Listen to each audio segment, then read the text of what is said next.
Originally मैं teacher हूँ और हमारा जो बैकग्राउंड है वो फिजिक्स का रहा है और हमेशा मैंने टीचिंग का ही काम किया है, बच्चों को फिजिक्स पढ़ाया है थ्रू आउट। उसके बाद इस एजुकेशन लाइन में आया और ऑफिशियली जो मेरा पोस्ट अभी है वो फातिमा डिग्री कॉलेज का प्रिंसिपल का है।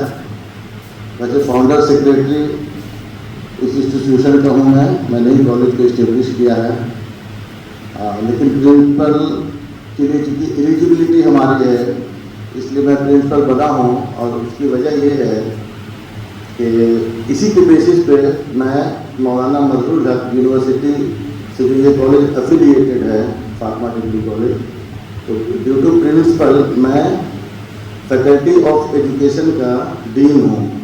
मौलाना मजरूल हक यूनिवर्सिटी में फैकल्टी ऑफ एजुकेशन जो डिपार्टमेंट है उसका मैं डीन हूँ। वहाँ पे मजरूल हक यूनिवर्सिटी में पूरे बिहार में 33 बीएड कॉलेजेस है जो वहाँ से एफिलिएटेड है और एमए इन एजुकेशन की पढ़ाई वहाँ पे होती है और साथ में पीएचडी इन एजुकेशन जो हमारे डिपार्टमेंट का हो गया। हमारे पास अभी फर्स्ट बैच स्टार्ट हुआ लास्ट ईयर, तो हमारे पास 8 बच्चे हैं, 8 स्टूडेंट्स हैं जो इनरोल्ड हैं, पीएचडी कर रहे हैं डिपार्टमेंट ऑफ एजुकेशन मौलाना मजरूल हक में है। आपको ये मैं बता दूं कि पीएचडी इन एजुकेशन बिहार के सारे यूनिवर्सिटी में हो रहे हैं, लेकिन जो डिपार्टमेंट होता है डिपार्टमेंट ऑफ एजुकेशन जो है वो बिहार के सारे यूनिवर्सिटी में नहीं है। इवन मगध यूनिवर्सिटी में नहीं है, दरभंगा यूनिवर्सिटी में नहीं है, डिपार्टमेंट ऑफ एजुकेशन है नहीं। लोग इनरोल होते हैं, दूसरे कॉलेज से टीचर को बुलाया जाता है और वो लोग पीएचडी करते हैं, लेकिन मौलाना मजरूल हक यूनिवर्सिटी है जहाँ पे डिपार्टमेंट ऑफ एजुकेशन है। अब वो आप इसलिए बता रहे हैं कि आप अभी बीएड के स्टूडेंट हैं, इसके बाद आप अपने लाइन को एमए इन एजुकेशन या एमएड की तरफ ग्रेजुएशन के बेसिस पे आप आज बीएड में आ रहे हैं, लेकिन इसके बाद आप एमएड कर सकते हैं। एमएड के बाद आप पीएचडी इन एजुकेशन में इनरोल हो सकते हैं। तो आपको मैं लिंक दे रहा हूँ इस वजह कि आपकी जो यूनिवर्सिटी पटना में खुद है वहाँ पर पीएचडी इन एजुकेशन है और लगभग गिरते पड़ते आगे पीछे मैं डीन रहूँगा ही। वहाँ पे 2 ईयर्स का बेसिकली रोटेशन होता है, लेकिन सेकेंड टर्म भी है हमारा वहाँ पे और होपफुली आगे भी रहेगा। तो एक तो ये बात हो गई। दूसरी बात, अगर बाई द वे आप एमएड नहीं कर पाए और अब फ्यूचर में एमएड का बहुत वैल्यू नहीं रहा आगे फ्यूचर के लिए, तो आपके लिए थोड़ा आसानी है कि आप एमए इन एजुकेशन करें। एमए इन एजुकेशन मजरूल हक से भी कर सकते हैं और जिस कॉलेज में आपने अभी इनरोलमेंट लिया है बीएड में, यहाँ भी एमए इन एजुकेशन है। मीन्स मास्टर्स डिग्री का कोर्स यहाँ पे एमए, एमएससी, एमकॉम है, इंक्लूडिंग एमए इन एजुकेशन है। एमए इन एजुकेशन के लिए जो एलिजिबिलिटी होता है वो ग्रेजुएशन इन एनी डिसिप्लिन होता है। आप ग्रेजुएट हैं, एमए एजुकेशन में एडमिशन ले सकते हैं, फिर आप पीएचडी इन एजुकेशन में आप आगे जा सकते हैं। ठीक है, तो ये चीज़ें हुई। तो हमारा बैकग्राउंड। सेकेंड इम्पॉर्टेंट बात है कॉलेज के बारे में बता दूं कि आप लोग जानते हैं कि स्टैंड अलोन जो बीएड कॉलेज होता है, stand alone BEd, DElEd, MEd, BPEd वगैरह जो कोर्सेज होते हैं एजुकेशन से रिलेटेड, वो national council for teacher education से रिकॉग्नाइज्ड होता है एंड कंसर्न यूनिवर्सिटी से एफिलिएटेड होता है। लेकिन आप जहाँ पे बैठे हुए हैं, ये आपके लिए बहुत अच्छी बात ये है कि यहाँ पे बीएड एज ए कोर्स है, फातिमा डिग्री कॉलेज है और इसका जो रिकॉग्निशन है, एफिलिएशन है, वो परमानेंट है गवर्नमेंट ऑफ बिहार से। जैसे ऑल कॉलेजेस पटना में चल रहे हैं, science college, BN college, AN college, college of commerce, जो भी कॉलेजेस चल रहे हैं, गवर्नमेंट के सेम स्टेटस इस कॉलेज का है, एक्सेप्ट इसके कि वो कॉलेज गवर्नमेंट के हैं, 100% गवर्नमेंट का है, कंस्टिट्यूएंट है, कुछ एफिलिएटेड है, गवर्नमेंट उन्हें सैलरी देती है। इस कॉलेज उस कॉलेज में फ़र्क ये है, ये सेटअप गेटअप सब हमारा खुद का है, गवर्नमेंट का कुछ नहीं आया है, ना ही गवर्नमेंट सैलरी देती है, ये सारा कुछ हमारा है। इसको कहते हैं सेल्फ फाइनेंस। सेल्फ फाइनेंस में आप इवन आपको ये जानकारी मिलने के बाद ताजुब लगेगा कि college of commerce, AN college, Delhi women's college, even Magadh university का यूनिवर्सिटी कैंपस, अगर वहाँ बीएड में एडमिशन आपको मिलता है तो वहाँ पे भी फी वही है जो मैं ले रहा हूँ या जो कोई प्राइवेट दे रहा है। मतलब आप अगर जाएंगे एएन कॉलेज में तो एएन कॉलेज में भी 1.5 लाख रुपये बीएड की फीस है जो हम ले रहे हैं, जबकि वो 100% गवर्नमेंट का है। मैं ये आपको डिफ्रेंशिएट करना चाह रहा हूँ कि आप जिस कॉलेज में आए हैं, आपने एडमिशन ले लिया है, तभी आप यहाँ बैठे हुए हैं। ये डिग्री कॉलेज है और इसका एफिलिएशन जो है परमानेंट गवर्नमेंट से है, एजुकेशन डिपार्टमेंट से, गवर्नर सेक्रेटेरिएट से और यूनिवर्सिटी से। ठीक है। डीएलएड के कोर्सेज भी हमारे पास हैं। उसके लिए भी एनसीटी होता है, national council for teacher education, and उसकी जो कंसर्न एफिलिएटिंग बॉडी है वो बिहार स्कूल एग्जामिनेशन बोर्ड है।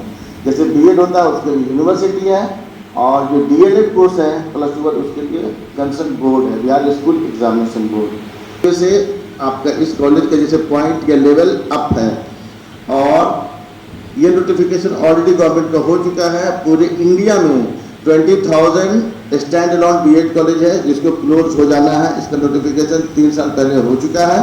हम लोग अभी 25 में हैं, 2 साल से 3 साल और आगे तक चलने तक ये क्लोज हो जाएगा। अब बीएड वहीं चलेगा जो डिग्री कॉलेज, जो अपने आप को डिग्री कॉलेज में कन्वर्ट कर रहे हैं या डिग्री कॉलेज खोल, ये न्यू रूल है जो ऑलरेडी आ चुका है, इम्प्लीमेंट भी हो चुका है।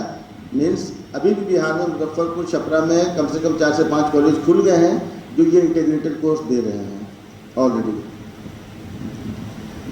दूसरी बात ये है कि बहुत सारे कॉलेज के जो सेक्रेटरी हैं, चेयरमैन हैं, जो भी कर सकते हैं, वो जनरली कॉलेज खोल लेते हैं लेकिन एजुकेशन लाइन से होते नहीं हैं। और इस कॉलेज में फ़र्क ये है कि कॉलेज तो खुला ही है लेकिन मैं खुद एजुकेशन लाइन का ही आदमी हूँ, खुद टीचर हूँ, तो ये फ़र्क थोड़ा सा होता है अदर कॉलेज में और जहाँ आप एडमिशन ले चुके हैं।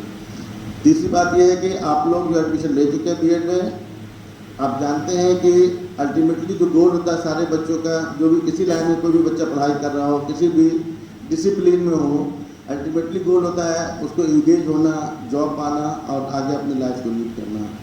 आपके लिए अच्छी बात यह है आज के डेट में, अभी जो सिनारियो पूरे कंट्री का है, बिहार का जो भी है, वो अच्छी बात यह है कि बिहार में एटलीस्ट, हम लोग बिहार के रहने वाले हैं, एटलीस्ट ये ज़रूर है कि जो लोग बीएड कर चुके हैं और उसके बाद टीईटी के जो एग्ज़ाम्स होते हैं और सेंट्रल गवर्नमेंट का जो भी होता है, जो एग्ज़ाम्स होते हैं, तो आपके सामने ये प्रॉब्लम नहीं है कि अभी वैकेंसी नहीं है।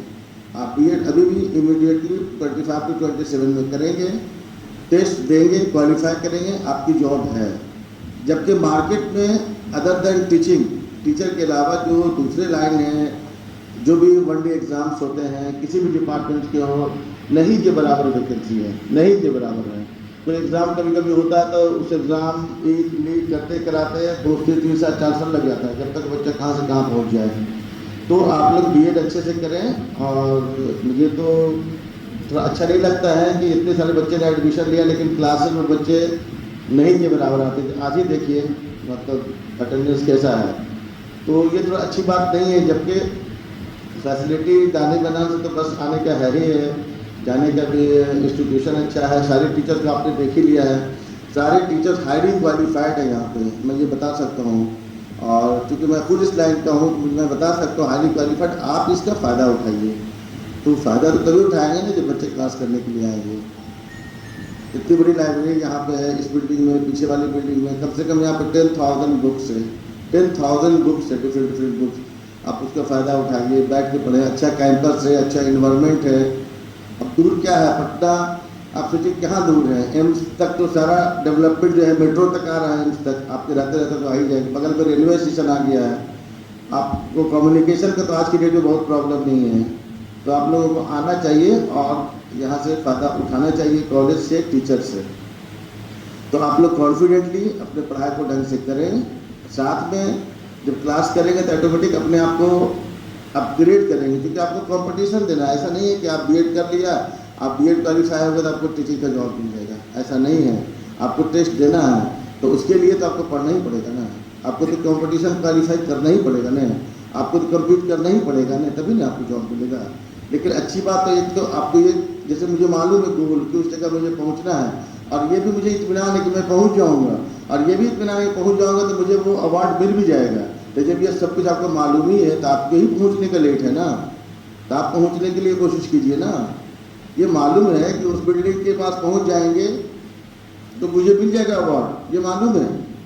जैसे एक होता है कि जाएंगे मिले ना मिले, मालूम है कि वहाँ पहुँचना है, मिल जाएगा, तो आपको पहुँचना है ना, तो ये आप ही को करना है ना।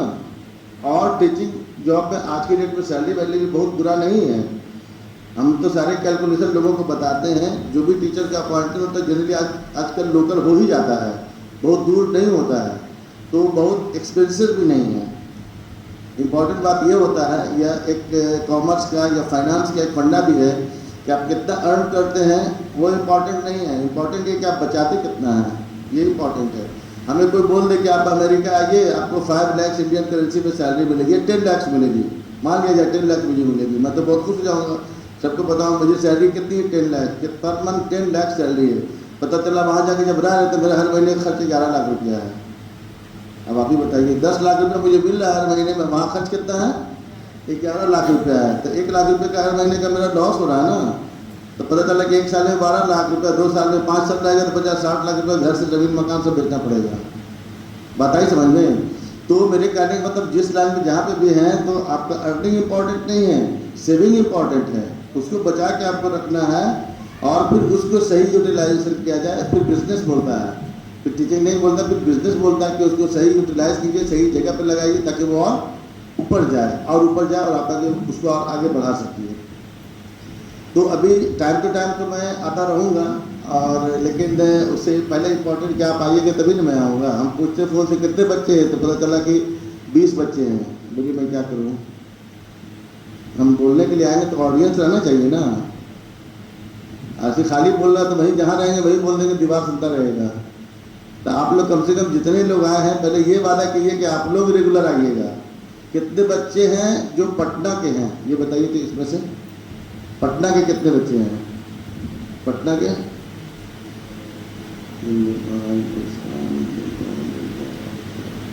15 बच्चे तो पटना के हैं, 15-16 बच्चे पटना के हैं, बाकी बाहर के हैं जो भी हैं। तो बाहर वाले भी तो पटना में रह रहे हैं ना भाई, जो बाहर के वो भी तो पटना में रह रहे हैं ना। तो एटलीस्ट आप लोग जितने लोग आए हैं रेगुलर आइए, क्लास लीजिए, हम लोगों को भी अच्छा लगेगा। कॉलेज मिला के देख ही रहे कैसा। अब तो मुझे बोलने की ज़रूरत नहीं है, काउंसलिंग करते थे बोलते ये कॉलेज है वो कॉलेज है, आप तो पहुँच ही गए हैं। तो आपका कॉलेज है, आप देख लीजिए कैसा आपका कॉलेज, चारों तरफ घूम कर करके, ठीक है ना। तो ज़्यादा बात आज और नहीं करूँगा, आपके वेलकम के लिए खाली हम हाजिर हुए हैं। और क्लास पे मैं क्लास का रूटीन दे देता हूँ। आज वेडनेसडे है तो इनिशियली थोड़ा सा हम लोग प्रमोट करते हैं बच्चों को, और फ़ोन करके मैसेज करके कि और मैक्सिमम बच्चे क्लास आ सकें। तो आप लोग अपना रूटीन अभी 3 डेट पे चलाते हैं, आप लोग अपना रूटीन लिख लीजिए, मंडे वेडनेसडे फ्राइडे। आप लोग अपना रूटीन लिख लीजिए, मंडे वेडनेसडे फ्राइडे, 3 दिन आपको आना है क्लास के लिए, मंडे वेडनेसडे फ्राइडे। और दूसरी बात क्या है कि टीचर्स डे 5th को है, तो अभी जो रिपोर्टिंग मिली मार्केट से शायद कल बिहार बंद के लिए कॉल किया गया है, और फ्राइडे को छुट्टी है, सैटरडे छुट्टी, संडे छुट्टी है। तो आपको मैसेज चला जाएगा, लेकिन टीचर्स डे तो मनाना ही चाहिए बिल्कुल।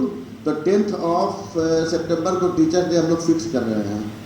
10th ऑफ सितंबर को जो भी दिन हो उस दिन टीचर्स डे मनाया जाएगा। आप लोग सारे लोग उसमें आएंगे, लेकिन इसका मैसेज आपको इवनिंग तक चला जाएगा या कल चला जाएगा। टीचर्स डे कब मनाया जाएगा उसमें सारे लोग आप लोग इन्वाइट हैं, आप ही लोग का है ही है, आप लोगों को आना है।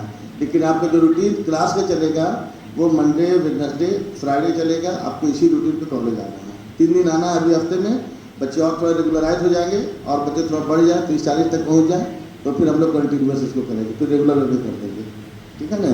अब आप लोग ऐसा करें, जो भी स्टूडेंट हैं उठ करके अपना नाम बता दें, बस इतना काम करें आप लोग।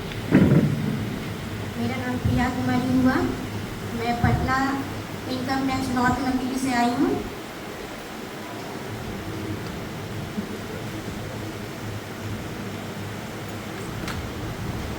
मेरा नाम ज्योति कुमारी हुआ, मैं पटना से।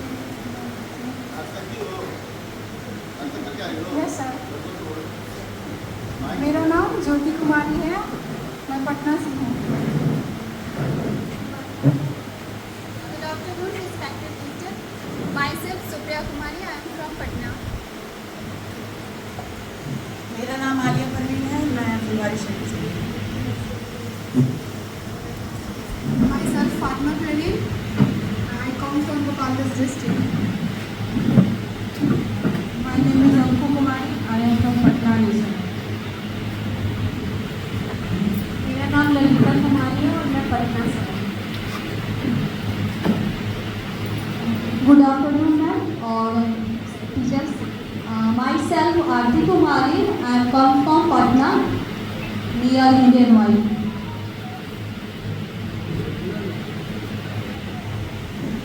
My name is Roshan Kumar. I come from Anishabad, Patna. मेरा नाम मोहम्मद इमरान अहमद है, नाहरवाल डिस्ट्रिक्ट से हूँ।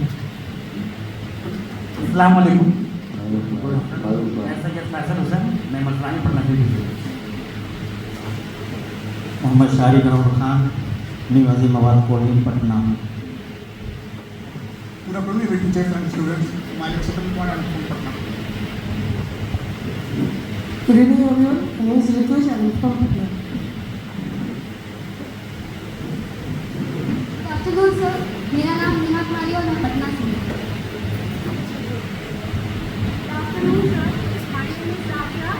I'm from Mehendipur, Patna.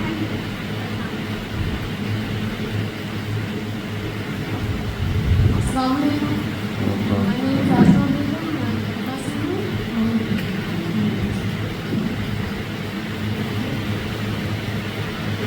Good afternoon, sir. मेरा नाम राबिया बानो है।